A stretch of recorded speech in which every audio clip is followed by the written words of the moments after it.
why don't we start with law school and see the kinds of things that we can, that you've been doing to address this? And so I think the biggest change, because obviously I was practicing, I didn't mention this in my introduction, but I was a practicing lawyer before I started teaching and working as the Dean of Students at Albany Law School. And the change I've seen is we're talking about it's everywhere. I mean, if you pick up a New York State Bar Journal, for example, the cover often has to do with mental health and wellness initiatives.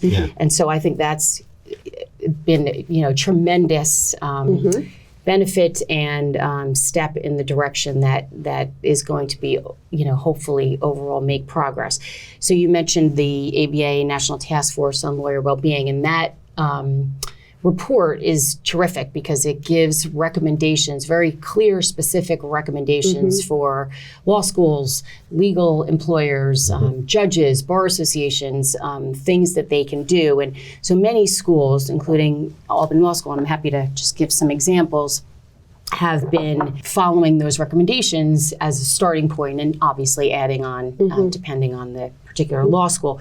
But one of the recommendations is to commit resources to a mental health counselor on campus, right? So there was a recent survey done and a report in many schools, I think half of the reporting schools, and I don't remember the number of schools that reported, indicated that they have done that. And we have a part-time on-site mental health counselor now at Albany Law School, which is great. He's fantastic, and just from the perspective of my role as the Dean of Students, if I have a student in crisis, I will call him and I can walk the student over there, and that is huge. It's a really been extremely valuable to me and the students